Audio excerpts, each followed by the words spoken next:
National Fertilizer Limited, a urea producing, mainly urea producing company.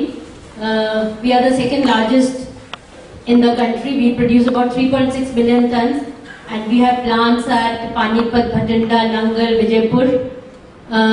Recently, we have converted 3 of our units into gas, natural gas.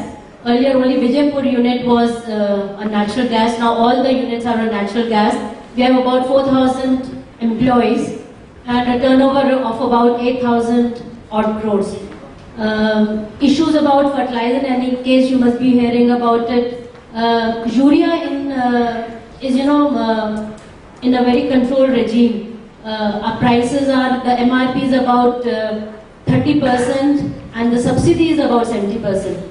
It's a very odd structure, but that is now it is affecting the profitability of the companies in terms of working capital funding.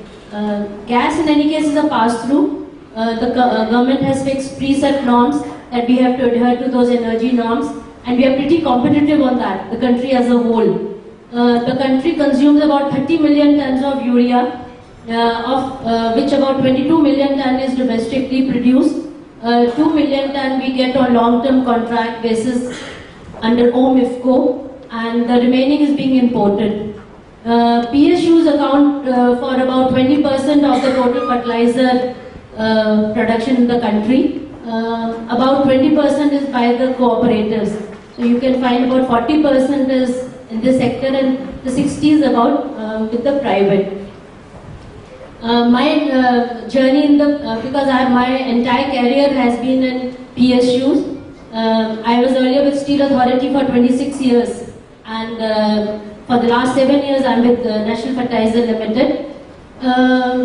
The issue, because I think others may not be attacking that issue, but being a woman, I think I can be just highlighting that.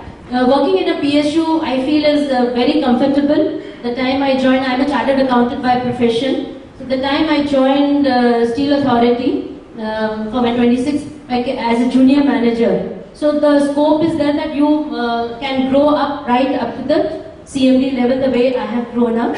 But the time I joined, there were hardly any women in the managerial cadre. But now you'll find lots of them the way the banks have. That you have, I think, quite a number of banks are being headed by women CMDs. In case of manufacturing, you will find that out of the 277 PSUs, 5 are being headed by women, not more. So now the focus is how to, this gender differentiation, how we cover it up. You'll find that the women till general manager, lots of them are there, but now a push is required that they occupy the position on the board.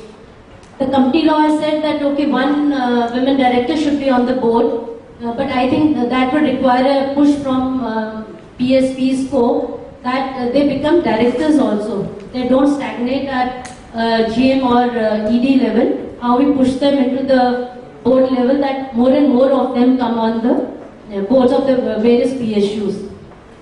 I've had a very comfortable career in PSUs, the way I have grown, had some tough times also. Some issues are there in PSUs, some of them I think I'll be writing after I retire, not before that.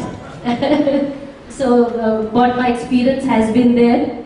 And in fertilizer sector, I think there, for the last almost more than a decade, there has not been much investment. The policies are under scrutiny, that how we improve the availability of fertilizer, how we produce more in the country. Apart from the constraint on the availability of natural gas, but the policy itself requires a relook in terms of investments. Government is trying to improve the availability in the sense that some of the closed units, you must have heard about Ramagundam, Talcher, Gorakhpur. It's almost about 7 of them have closed over the years. So now the issue is not only reviving them, in the sense not the old plants, to try to build them up. So like NFL along with Engineers India Limited and FCL, we will be let's say reviving Ramagundam in Andhra Pradesh. it will be about 1.2 million ton urea plant with a cost of about 4,700 odd crores, and with an equity of 30-70, that will be funding. The issue about nutrient-based subsidy, you must have heard about that. In 2010, the government has introduced nutrient-based subsidy, but that is other than urea. In case of potash and phosphates, that has been decontrolled to the sense that there's a limit on the subsidy, but MRP is little free. So that is distorting the productivity of the soil in the sense that it should be about 4:2:1. Nitrogen should be 4, 2 should be phosphates, and 1 should be potash.